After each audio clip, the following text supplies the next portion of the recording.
antes de entrar al capítulo 5, que es nuestro enfoque, recordemos, hermanos, que hay una sección grande que comienza desde el capítulo 4 y se extiende hasta el capítulo 5.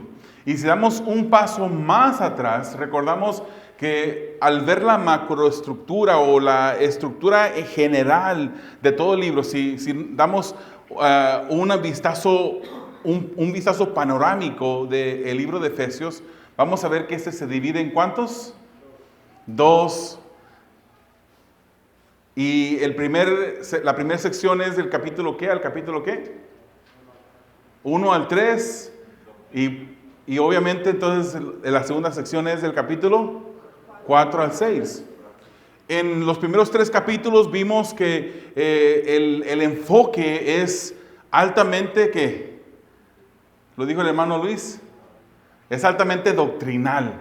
Ahí vemos un enfoque doctrinal. No que en el capítulo 4, 5 y 6 no encontremos a doctrina, pero entonces ya en la segunda mitad de este libro vemos que el apóstol Pablo, usado por el Espíritu Santo, se enfoca más en la práctica. Él ahora trae esos temas que aprendimos en los primeros 3 capítulos, a través de esos capítulos los trae ahora a la práctica y dice, ya que acá en los capítulos 1 al 3, ya que el Señor nos eligió, ya que el Señor nos adoptó, ya que nos hizo parte de su familia, ya que hizo todas estas cosas bendiciéndonos con toda bendición espiritual, dice el libro. Entonces ahora nuestra vida, capítulos 4, 5 y 6, debe ser de esta manera. No podemos vivir de una manera igual a como vivíamos antes de venir a los caminos del Señor. Tiene que haber una marcada diferencia en nuestras vidas. Y esa marcada diferencia es una de las maneras en que usted puede saber y puede ver si usted es un hijo de Dios o solamente dice que es hijo de Dios y no lo es. Entonces, el capítulo 4, versículo 17, hasta el capítulo 5, versículo 20, hay una sección extendida que habla de nuestro llamamiento cristiano en el mundo, nuestro caminar, nuestro andar. Recordamos que el apóstol Pablo usa esa palabra de andar varias veces en el libro. Y apunta hacia nuestra manera como vivimos el Evangelio, como vivimos el llamamiento que el Señor nos ha hecho. Y si vemos el capítulo 4, 17 al 18, versículos 17 y 18, dice que nuestro andar sea diferente. No como los que están excluidos de Dios, no como aquellos inconversos, aquellos que no conocen a Dios, sino que nuestro andar, nuestro caminar tiene que ser diferente. Y ese punto es reiterado en los versículos 19 al 24, donde nos dice que seamos diferentes. El versículo 19 nos da un retrato de cómo andan los inconversos, los que están excluidos. Ellos se entregan a la sensualidad, dice el apóstol Pablo. Están en toda clase de impurezas. Esos son las personas que no conocen a Dios. Y en el versículo 20 del capítulo 4 nos dice que nosotros hemos aprendido de una manera diferente. Cuando venimos a la iglesia, cuando abrimos nuestra palabra, cuando la estudiamos, no es suficiente solamente escuchar. No es suficiente solamente aprendernos quizás versículos de memoria. Es necesario que la palabra que leemos, que estudiamos, la pongamos por práctica. Y de eso se trata esa segunda sección del libro de Efesios. Es la práctica del cristiano. Entonces el versículo 19 nos dan un retrato de cómo vivían ellos, pero entonces el 20 nos dice cómo nosotros hemos aprendido diferente. El versículo 22 dice que debemos despojarnos del viejo hombre. Del viejo hombre. El viejo hombre tenía sus maneras, el viejo hombre tenía sus costumbres, y esas costumbres de antes ya no deben de estar aquí. ¿Se reflejan o a veces surgen esas costumbres y esas maneras? A veces puede que surjan.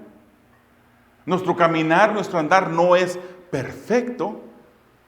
Le vamos a fallar al Señor en nuestro caminar, pero nuestro deseo debería de ser perfecto.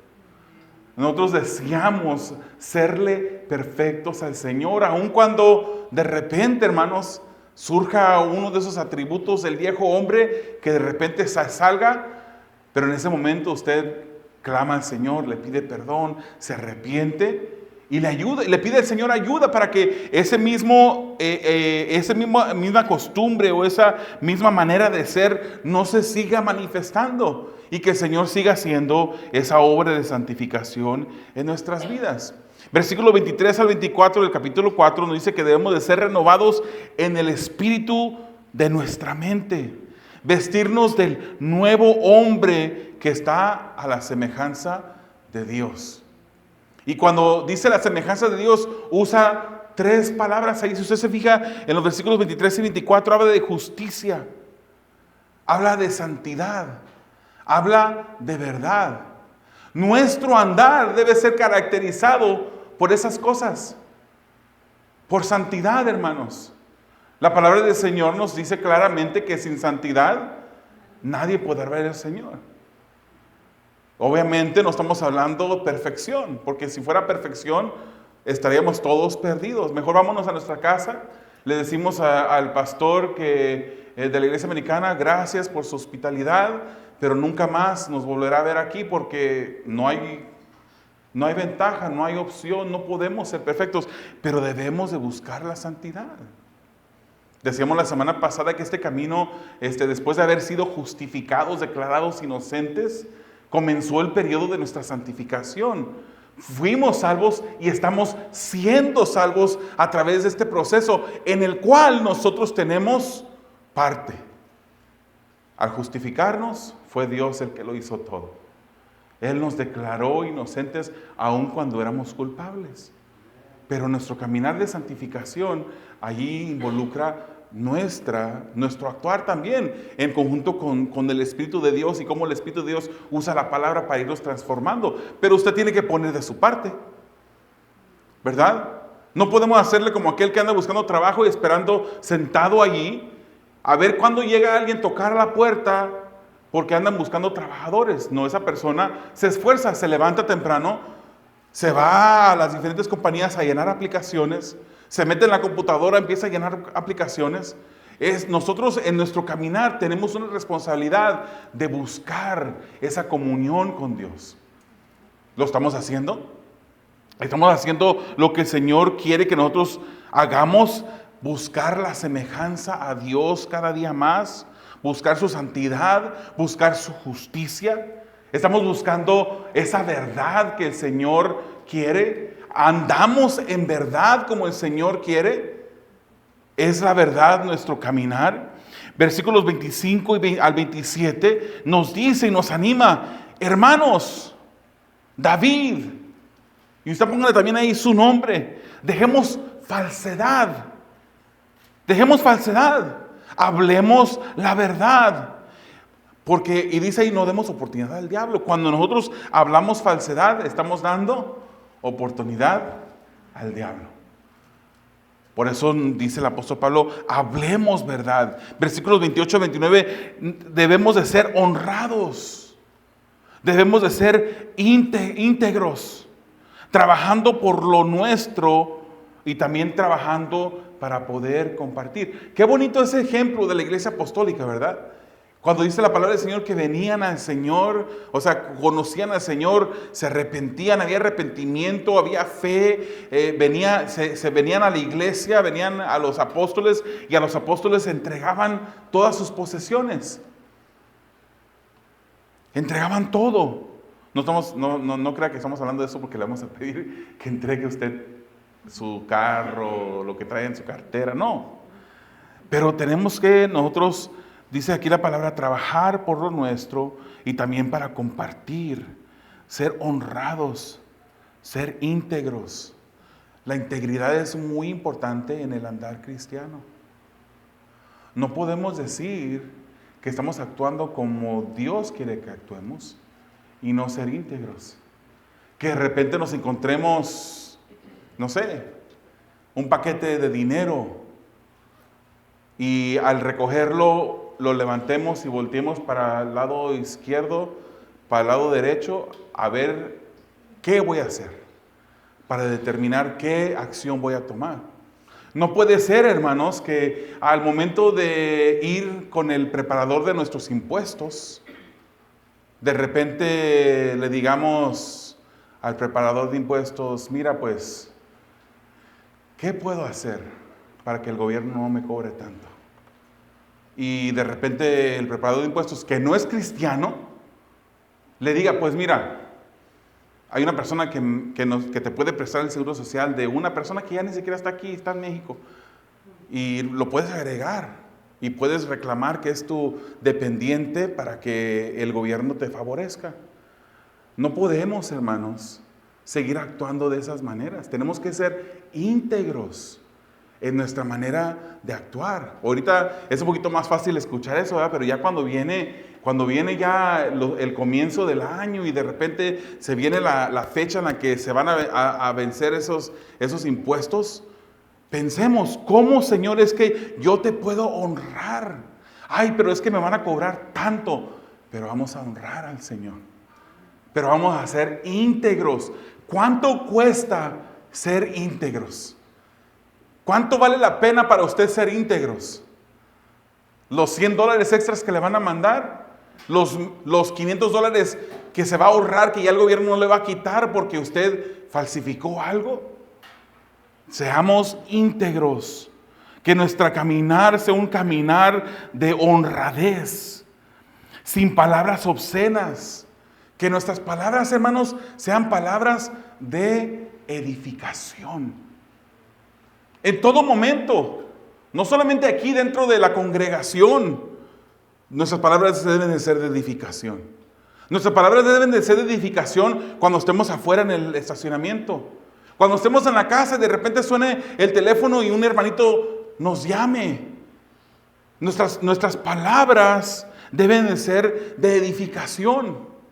Y si una persona le llama a usted y empieza a platicarle cosas que no edifican, cosas que más bien hablan o le quitan falsifican o dañan el testimonio de alguien, entonces no seamos oídos para esas personas. Muchas veces pueden que me llamen a mí porque yo soy el que dejo.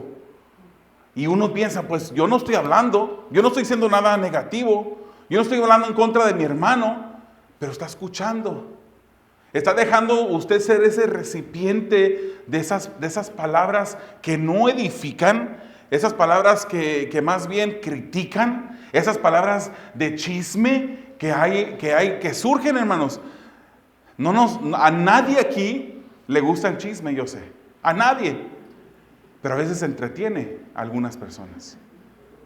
Yo sé que, hermanos, el chisme, seamos sinceros, el chisme apela a nuestra humanidad. Apela. Y es por eso que nuestro caminar, nuestro andar debe de ser honrado. Debe de ser con palabras de edificación. Hermano, ¿me estás llamando tú para criticar a una persona? Espérate, el jueves nos reunimos y el jueves hablamos con esa persona enfrente de ti. Por favor, no me andes diciendo nada de otra persona, porque esa persona no está aquí para expresar su lado.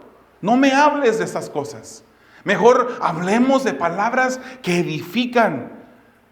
Y va a ver que si usted responde de esa manera, si de repente el hermano le viene con usted y le dice, ¿sabes qué? Fulano de tal o fulana de tal, esto, mira, estoy cansado de esto. Espérate, mi hermano, espérate aquí, no te vayas. ¡No te vayas!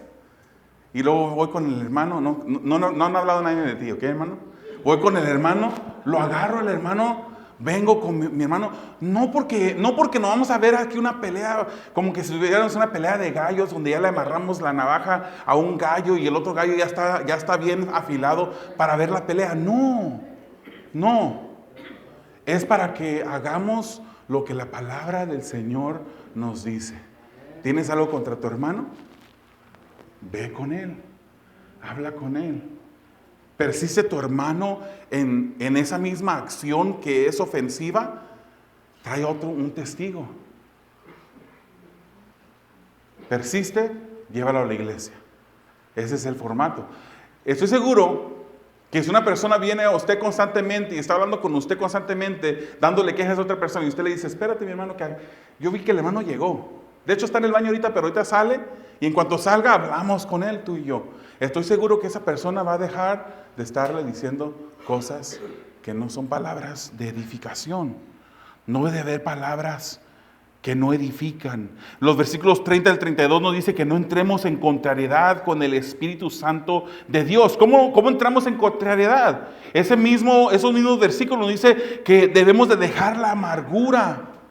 Debemos de dejar el enojo, la ira, los gritos, los insultos, la malicia. ¿Por qué? Porque dejar estas cosas glorifican a Dios. Aun cuando te hayan insultado, aun cuando alguien más se haya portado con enojo en tu contra, haya desplegado su ira en contra de ti. Cuando tú actúas de una manera diferente, entonces tú le das gloria a Dios. Y dice la Escritura que mejor seamos, ¿qué? ¿Qué dice ahí en los versículos 30 al 32? Mejor seamos amables, mejor seamos misericordiosos. Y luego pone una barra, un estándar bien precioso. Que perdonemos y que lo hagamos de la manera como Cristo nos perdonó. Cuando miramos esa imagen de ese Cristo, de ese siervo sufriente que vino y se entregó en la cruz del Calvario para perdonar todos nuestros pecados, todos, los pecados pasados, los pecados presentes y los pecados futuros, cuando vemos y recordamos lo que el Señor nos perdonó, entonces no hay dificultad. No hay dificultad en perdonar a nuestros hermanos. No hay dificultad en eso. Porque primero que la Biblia nos dice que perdonemos como Cristo nos perdonó. Y luego más, porque Él es una orden. Pero luego cuando recordamos que Él nos ha perdonado a nosotros tanto, ¿quiénes somos nosotros para no perdonar? Si te aseguro que esa persona que te ha ofendido, Dios lo ha perdonado. Si ha ido con el Señor y se ha arrepentido, a lo mejor ni siquiera se ha dado cuenta de que te ha ofendido a ti y tú estás viviendo con esa cruz. Pero si él va o ella va al Señor, le pide perdón, sinceramente Dios lo perdona. Pero tú sigues todavía sin perdonar.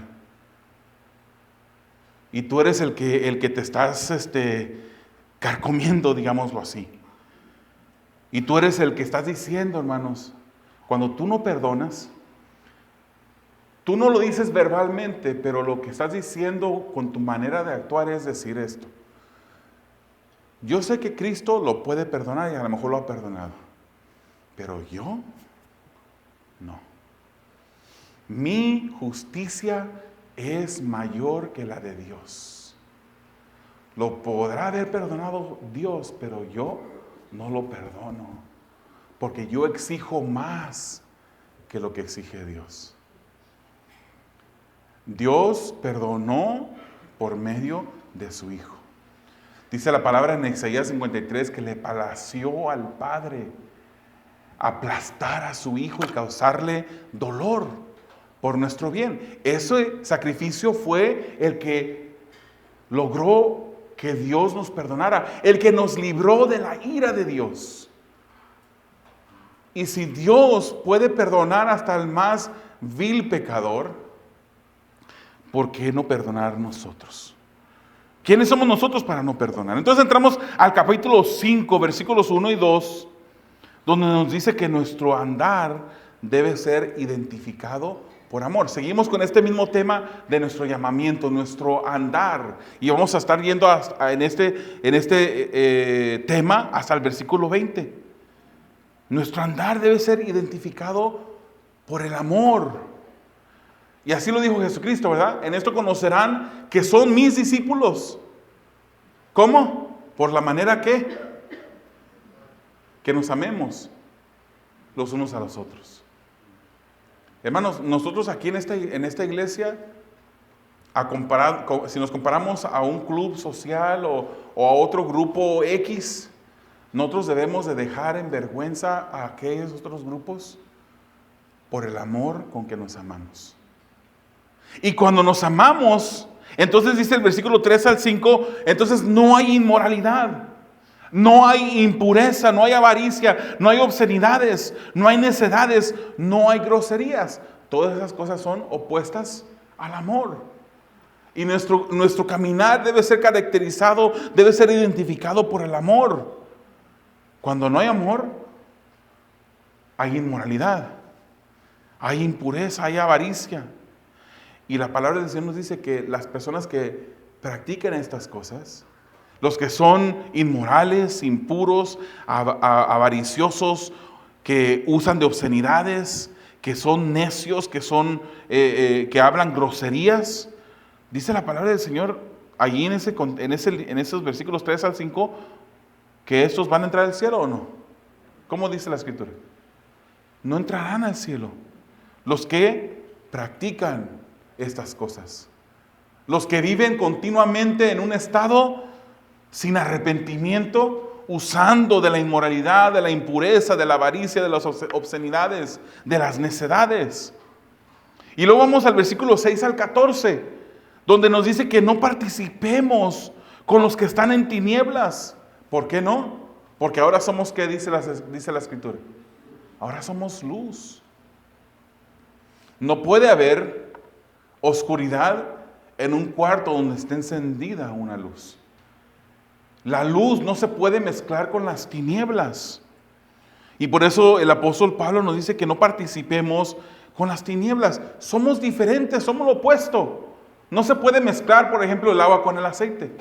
Así como no se puede mezclar una luz con tinieblas. Ahora somos luz. Y porque somos luz, y él repite esto en estos versículos, porque somos luz, no participemos de las obras de las tinieblas. ¿Por qué? Porque nuestro andar ahora es diferente. Somos diferentes. Versículos 15 al 18 nos dice que tengamos cuidado, no seamos insensatos, y hace un contraste, mejor sabios. No insensatos, sino sabios, aprovechando el tiempo. Y nos dice aquí, hermanos, que dejemos el control de nuestras vidas al Espíritu. No nos embriaguemos con vino, en lo cual hay disolución, sino más bien que seamos llenos del Espíritu de Dios. Seamos llenos del Espíritu de Dios. Usted podrá hacer todas las cosas lo mejor que pueda hacerlas, pero eso le va a durar un tiempo nada más. Si usted no está lleno del Espíritu de Dios, si no está buscando una comunión más profunda con Dios, usted va a poder tener el esfuerzo y la mejor intención de hacer las cosas bien, pero va a durar muy poco. Va a durar muy poco. Usted va a tener la intención de tratar a su esposa de la mejor manera. Abrirle la puerta cada vez que va a entrar al carro y a la casa. Usted va a tener la intención de regalarle las cosas mejores que usted pueda, de dedicarle tiempo, de conversar con él. Pero eso se logra, hermanos, siendo llenos del Espíritu. Porque cuando nos vaciamos o nos alejamos más bien de esa comunión con Dios, empezamos a hacer cosas que no le agradan. Todos somos capaces aquí de hacer eso. Pero cuando le metemos a la cuenta de ahorros de nuestro corazón lo espiritual en este proceso de santificación, entonces podemos hacer las cosas como Dios le agrada, no perfectamente, pero lo haremos mucho mejor, porque no estamos siendo, no nos damos al control del vino, no nos embriagamos con vino, sino más bien nos llenamos con el Espíritu de Dios. Nos llenamos con el Espíritu de Dios. Y los versículos 19 al 20 del capítulo 5 nos dice que nos animemos, cantando a Dios, seamos agradecidos, que nos sometamos en el debido orden que Dios estableció. Que nos sometamos. Una persona que no está llena del Espíritu no se va a poder someter. Una persona que no está llena del Espíritu no va a poder obedecer a Dios. No se puede. Tenemos que estar llenos del Espíritu. Que nuestras vidas estén entregadas a Dios, controladas por el Espíritu. Y de esa manera podremos someternos a las autoridades que el Señor nos ha mandado a someternos. El sometimiento es difícil, hermanos. El sometimiento es difícil. Cuando no estamos controlados, llenos del Espíritu. Es difícil. Es contrario a nuestra humanidad. Por eso hay desorden. Por eso cuando de repente miras un letrero que dice salida nada más, en lugar de tú respetar eso, tú te metes por ahí porque sabes que por ahí llegas más rápido a donde quieres llegar. Pero dice salida. Esa es una regla de una autoridad que puso eso ahí. De repente hay reglas, y les enseñaba, me recuerdo esa foto de los cachivaches, ¿verdad? En la Ciudad de México. Y la Ciudad de México no es la única ciudad que sufre de esto. Pero sabemos que allí hay personas que de repente no les importa lo que la ley dice. Es una autoridad la que puso esa ley, que dice que la casa está de tu puerta, de tu pared para adentro. Enfrente no es tu casa. La banqueta, la acera no es tu casa. La parte de la calle que está enfrente de la acera no es tu casa. Eso es libre, la calle es libre para todos. Pero la gente, ¿qué hace?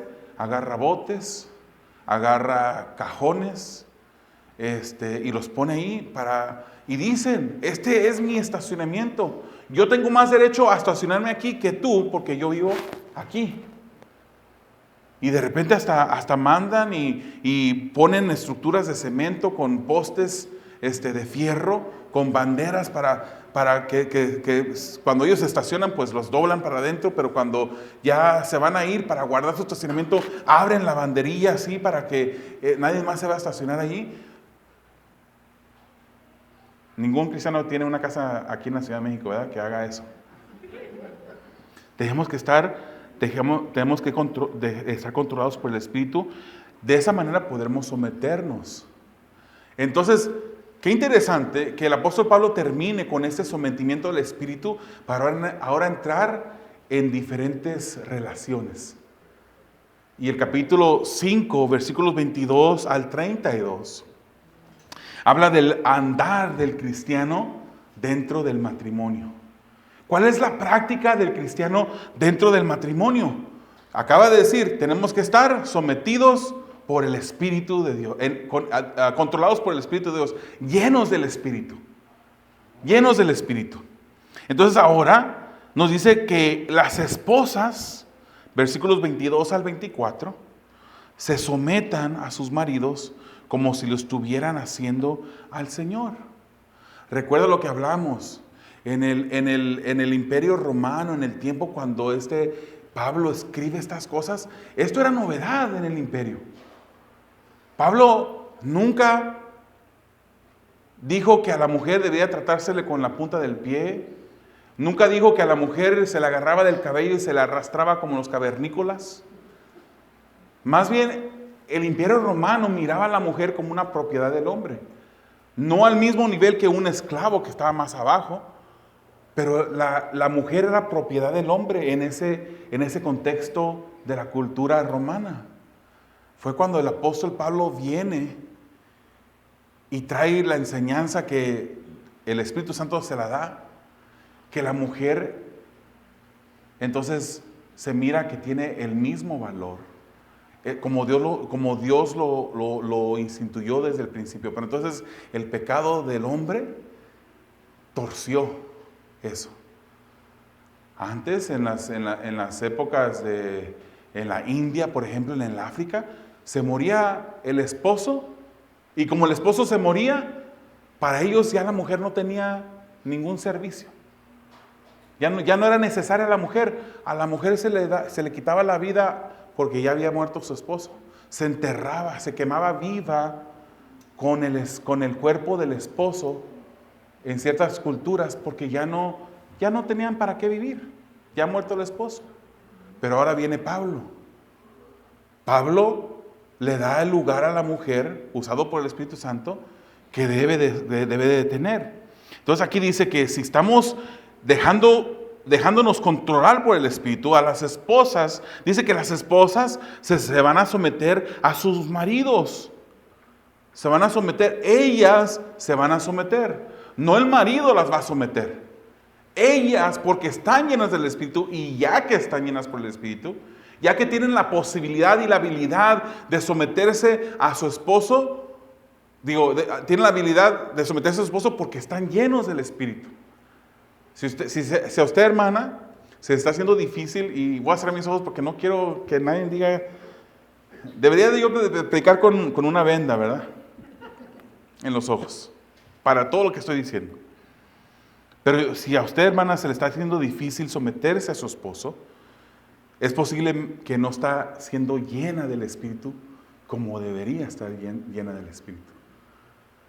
Usted, varón, Dios no nos llamó a someter a nuestras esposas.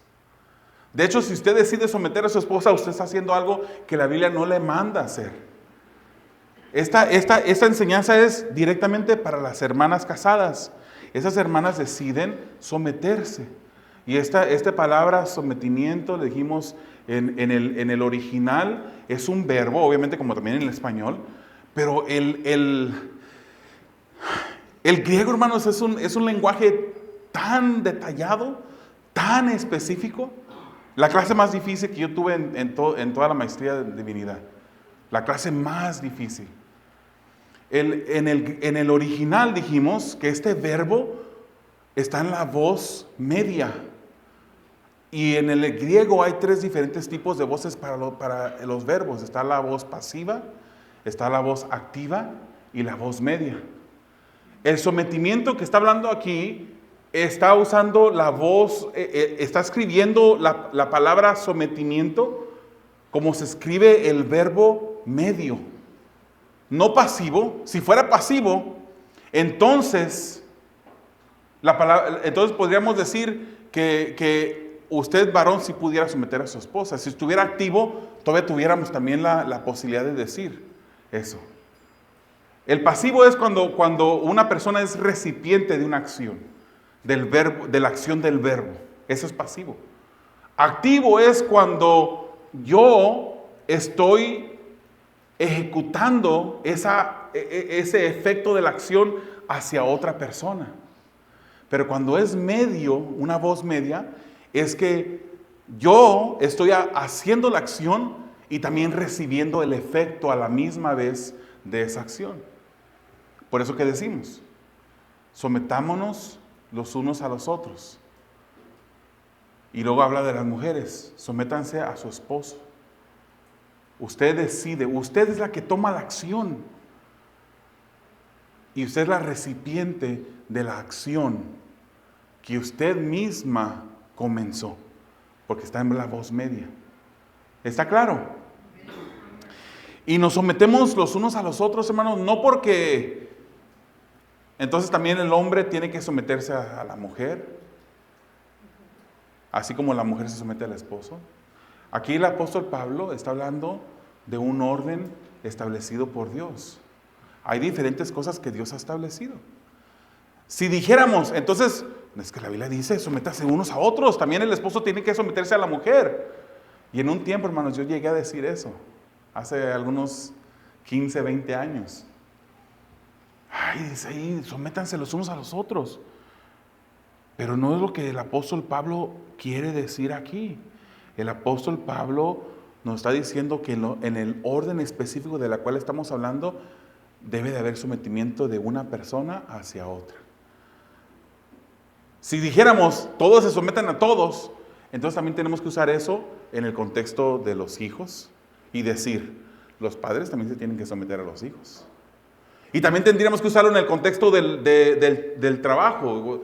en una forma de aplicación. Yo sé que no habla aquí del supervisor y trabajador, habla del amo y del siervo, pero también tendríamos que usarlo en ese contexto, es decir, usted como trabajador, aplicarlo de esta manera. Usted como trabajador también el jefe de usted también se tiene que someter a usted como trabajador.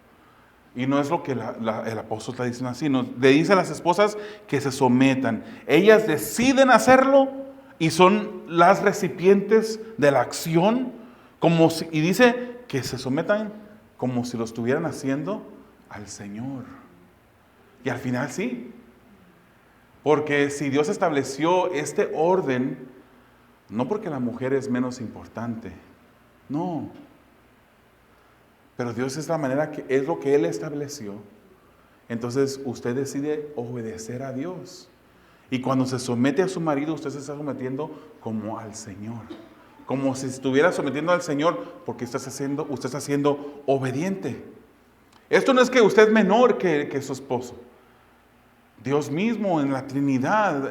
Vemos ejemplos en la Biblia como el Hijo, que es igual que el Padre, que tiene el mismo valor que el Padre. Pero el Hijo decide someterse al Padre.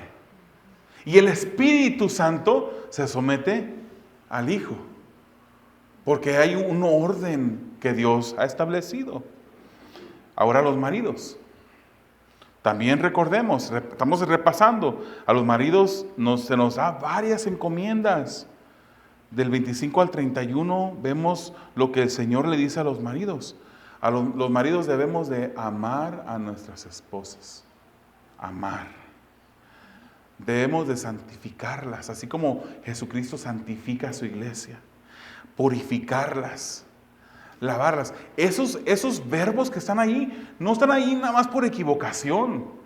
Dios le está diciendo al marido que así como Cristo hace con la iglesia, también nosotros debemos de amar, santificar, purificar, lavar, embellecer a nuestras esposas. ¿Cómo las embellecemos? Que no somos los sacerdotes de nuestro hogar, no somos los líderes. Nosotros podemos embellecer a nuestras esposas enseñándoles la palabra. Guiándolas en la palabra. Así como Cristo hizo con la iglesia, el marido debe de hacer con su esposa. Debe de amar a su esposa como a su propio cuerpo. ¿Cómo se ama a su esposa, varón? ¿Cómo podría usted amar a su esposa como a su propio cuerpo? Ahí usted pudiera decir, entonces si yo trato a mi esposa como mi propio cuerpo, me está queriendo decir que yo le doy prioridad a ella. Hermanos, cuando nosotros nos concentramos en nosotros mismos, es fácil, ¿verdad que sí? Dígame que no. Dígame que usted nunca ha discutido y ha tenido un mal momento con su esposa porque usted quiso hacer lo que usted quería y puso sus intereses y sus deseos antes que los de su esposa. Nunca, aquí todos los varones están bien controlados por el Espíritu. Nunca les ha pasado eso a usted. Nosotros, hermanos, cuando debemos de estar controlados, llenos del Espíritu. Y cuando lo estamos haciendo, dejamos nuestros deseos como algo secundario al deseo de nuestras esposas.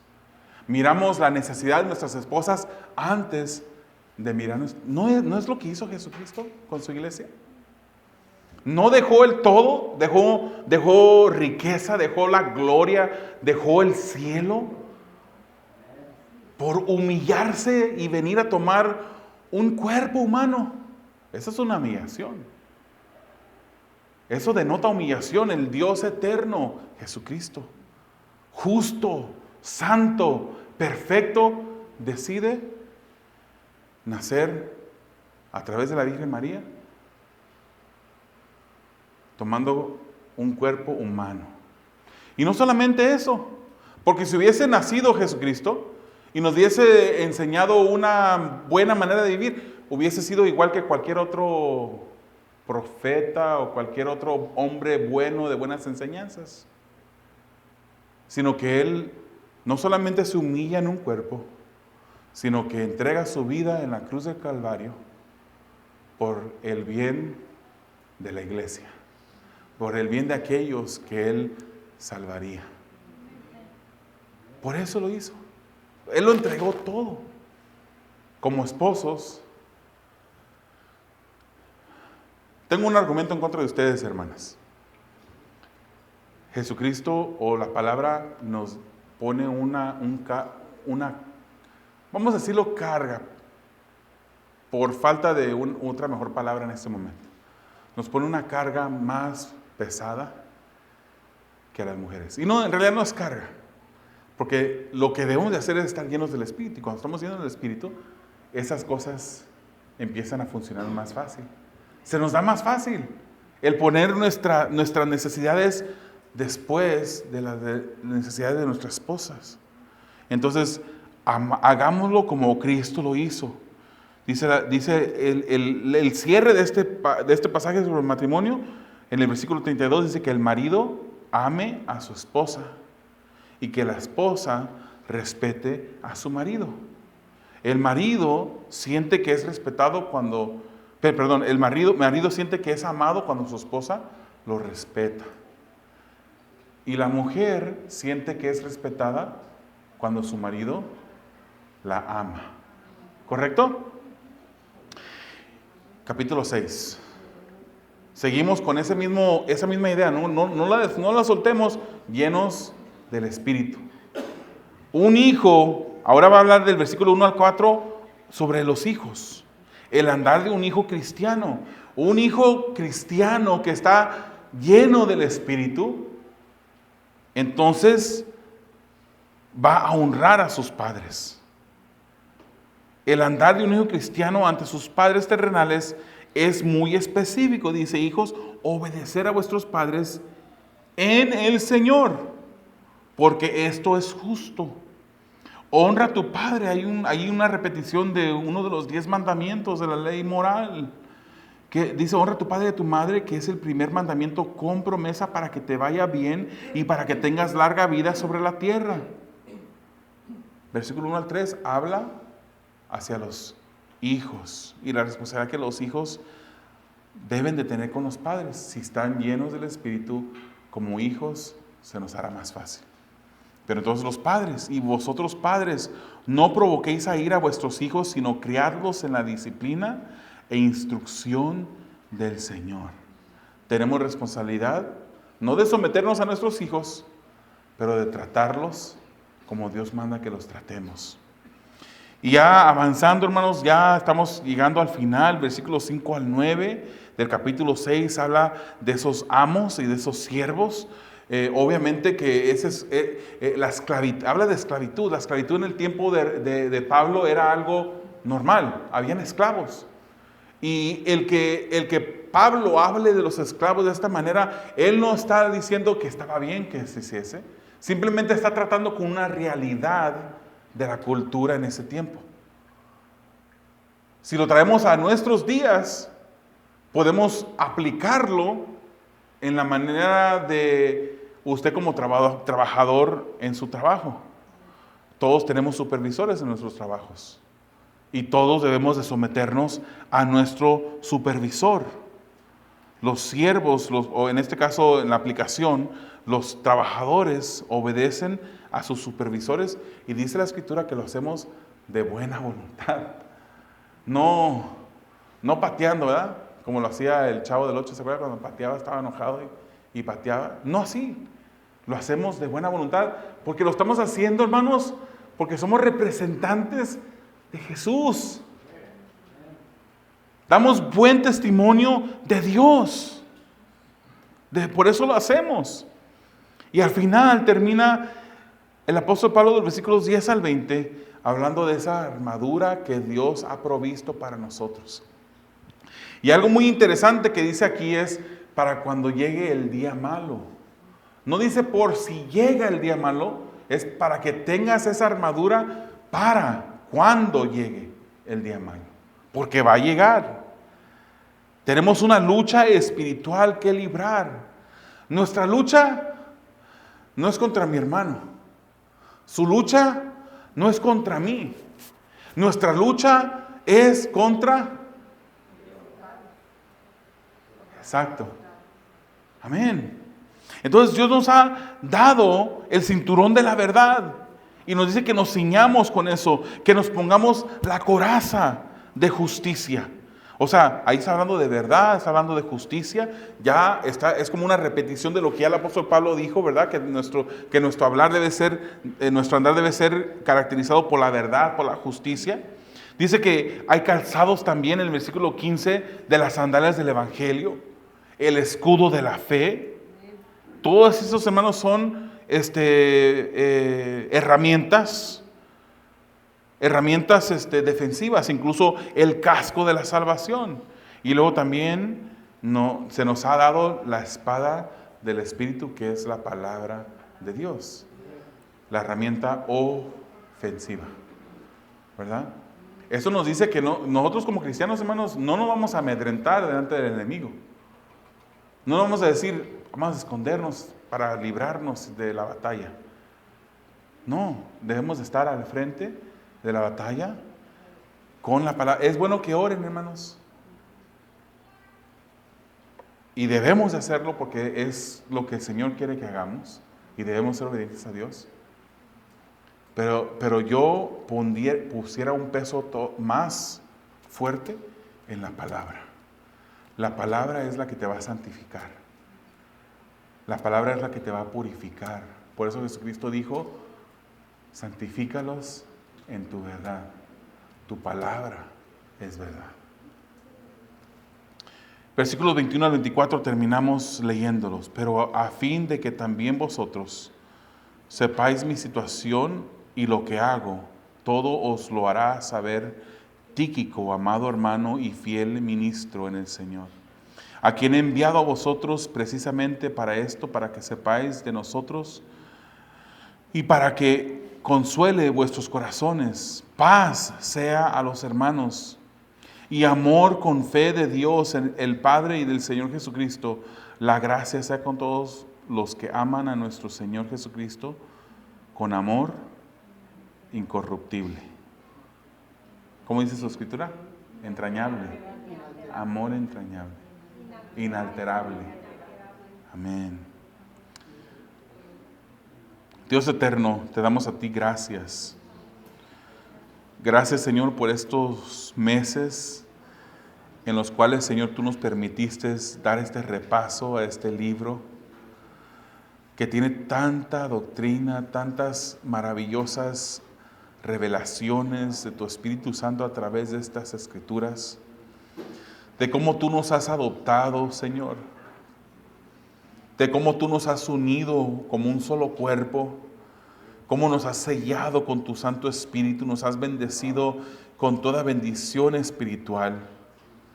Nos predestinaste, nos escogiste, nos elegiste. Señor, has hecho todo por nosotros. Eres un Dios grande y verdadero, Señor. Ahora te pedimos, Señor, no te pedimos nada que pueda traer gloria a nosotros, sino te pedimos que nosotros podamos andar, caminar de una manera digna de nuestro llamamiento, Señor. Que podamos, Señor, ser caracterizados por el amor, por la santidad, por la verdad, por la justicia. Que podamos, Señor, vivir unas vidas de sometimiento a tu Espíritu, Señor. Llenos de tu Espíritu. Y no controlados por nada más que tu Espíritu, Señor. Y que en nuestro caminar, Señor, podamos buscar esa unidad que nos habla del capítulo 4, Señor. Que podamos, Padre, reflejarte a ti, que podamos comprobar o probar que somos tus discípulos por la manera como nos amamos, Señor. Ayúdanos, Padre, que nuestras palabras sean de edificación, que podamos, Señor, glorificarte con nuestro caminar. Señor, ayúdanos. Hay áreas de nuestra vida que tienen que mejorar, que deben de mejorar, pero no lo podemos hacer sin tu ayuda, Señor. Es por eso, Padre, que pedimos que tú hagas esto en nuestras vidas para tu gloria. Te damos gracias, Señor, en el nombre de Jesús. Amén, hermanos.